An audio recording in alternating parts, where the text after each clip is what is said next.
Welcome back to the deep dive. We're here to cut through the complex sources on tough legal topics and give you the core insights fast. Today, we're diving into something that feels fundamentally tricky in contract law, non-competition agreements, specifically when they pop up after you're already employed. So the big legal question, the dilemma really, is what some call the price of continued employment. Hmm. Let's say you have an at-will job, they could let you go tomorrow. Can your boss then suddenly make you sign a really restrictive non-compete agreement without giving you anything new? Anything that is, besides just not firing you on the spot. It kind of challenges the whole idea of a fair bargain, doesn't it? It really does. It hits right at the core of contract fairness and consideration. So, to give you the full picture, we'll follow a pretty clear path today. First, we need to establish the general rule that most courts follow for consideration when these agreements show up mid-employment. Then we'll really dig into that rule, apply it, and look at the counterarguments using a key case, Summit 7 v. Kelly, and we'll wrap up by pulling it all together into like a step-by-step checklist you can use for analyzing these situations. Okay, let's start with that basic contract idea. If I'm already working there, what's the actual price, the consideration the employer has to pay for me to sign away my right to compete later on? Well, under what's known as the majority rule across the U.S., the answer often catches people by surprise. Just continuing to employ an at-will employee is generally seen as enough consideration to make that non-compete stick, assuming it's otherwise valid. The idea is that the covenant is ancillary to the job itself, so no extra benefit, no bonus, no raise specifically for signing is strictly required beyond just keeping the job. Wow, okay. That sounds very beneficial for the employer. So the logic there, if I'm getting this right, is because the employer could fire me at any time. Their choice not to fire me right then is the legal price they pay for my promise not to compete down the road. That's the essential legal reasoning, yes. Yeah. The employer gives up a legal right. They possess the right to terminate the at-will relationship immediately. That act of holding back, that forbearance, is viewed as the detriment, the consideration, exchanged for the employee's new promise. Many courts and the restatement of employment law actually back this view. But wait a minute, doesn't that feel like a bit of a loophole? I mean, if they can still fire me next week for any other reason, how real was that forbearance? It sounds like I'm trading a big restriction on my future for the job I already had yesterday. And you've hit precisely the tension, the core policy debate here. It's exactly why there's such a strong dissenting view, which we'll definitely get into. But under that majority rule, as long as the employer isn't acting in, like, obvious bad faith, say, firing you the day after you sign, the fact that the employment continued for some time is usually enough. The courts often look back and say, see, they didn't fire you immediately, the relationship went on, and that performance validates the initial forbearance, even if it wasn't guaranteed for long. Okay, this majority rule needs testing. Let's see how it actually plays out when the pressure's on. Let's dig into the details of Summit 7 Inc. v. Stacey Kelly. Let's analyze Summit 7 v. Kelly. First, what are the legally dispositive facts? Okay, so Stacey Lasker started at Summit 7 back in 2000. She was an at-will employee, initially making $10 an hour. The key point is it was over a year after she started working there that the company required her to sign a non-competition agreement. And this wasn't a small restriction. It covered a huge geographic area, Vermont, New Hampshire, parts of New York, and barred competition for a full year after leaving the company. And was there pressure involved?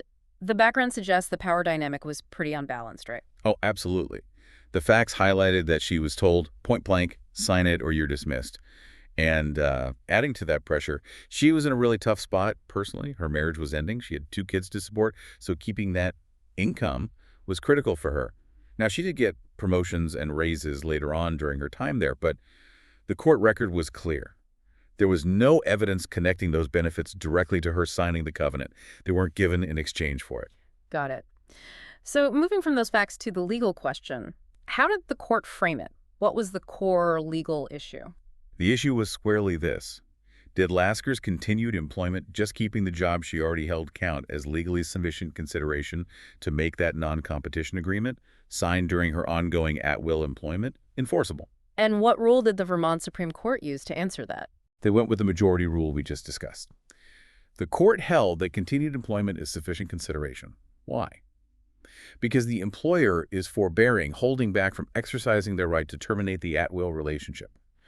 And they specifically shot down the argument that her later raises and promotions could be the consideration, because those weren't explicitly tied to her agreeing to the non-compete. They were For her work, separate issue. That feels circular. Like, we promise not to fire you right now, and that promise is the payment. Mm. What was the court's analysis? How did they justify treating continued employment as real, actual consideration here? Well, the court's analysis really hinged on symmetry.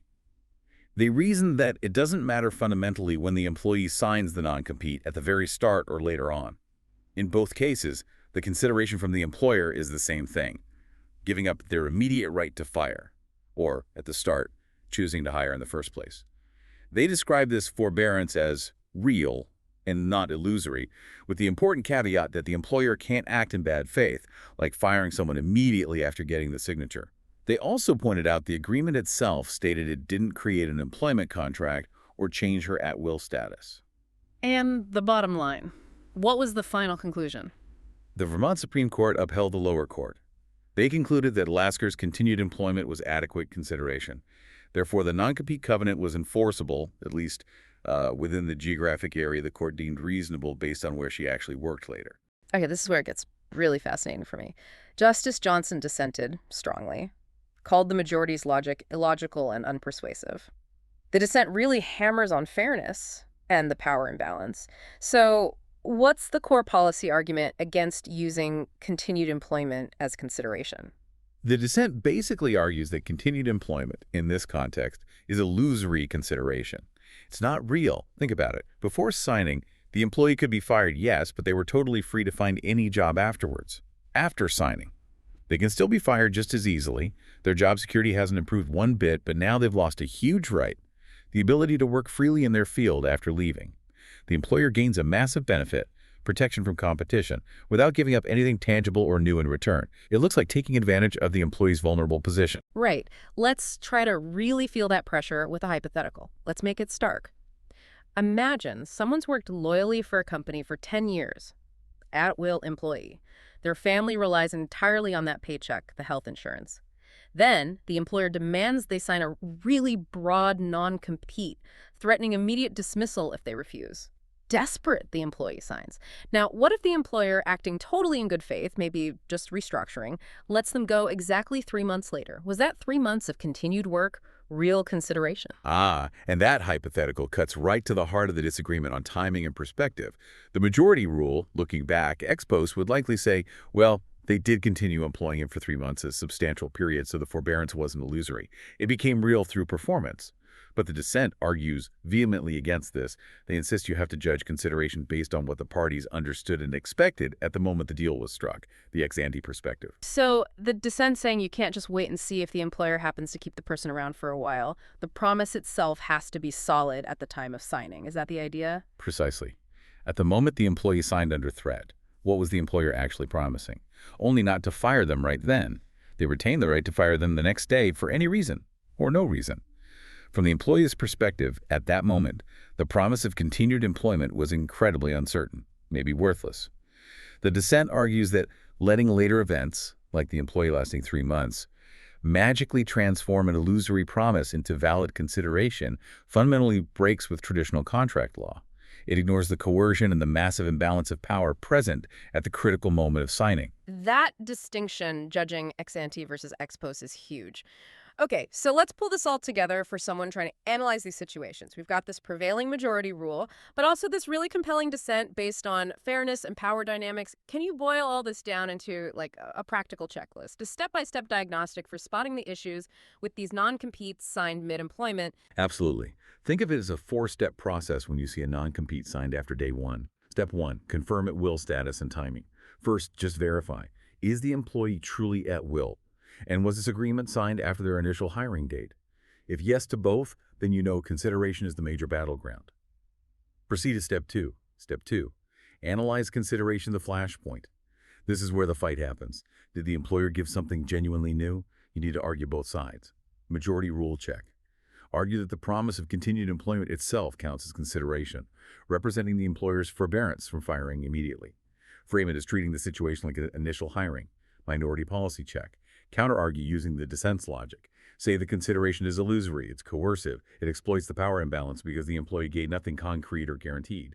And critically, check for bad faith. Was the employee fired suspiciously soon after signing?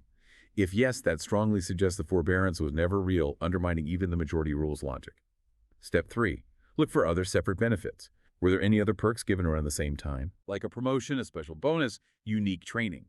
Crucially, these must be explicitly and directly tied to signing the covenant to count as independent consideration. If they were just normal raises or promotions based on merit, like in Summit 7, they don't save the non-compete if continued employment isn't enough. Step 4.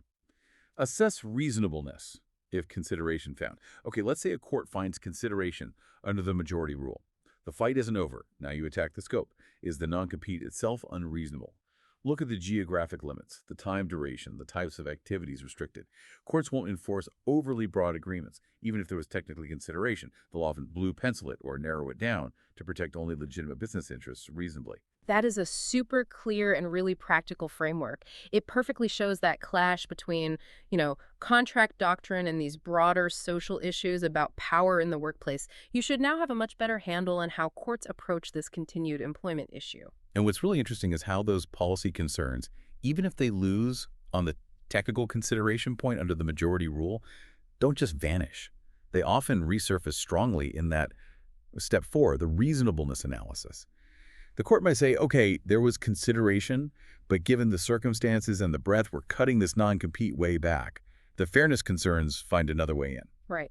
So for you, the listener, maybe a final thought to chew on from all this. If the law generally accepts continued employment as valid consideration, does that create a kind of perverse incentive? Does it encourage employers to maybe wait until an employee is more established, more dependent on the job, maybe has a mortgage, kids, years invested before sitting them with a restrictive covenant under threat of firing? It really makes you think about what freedom to contract truly means when the playing field is that uneven.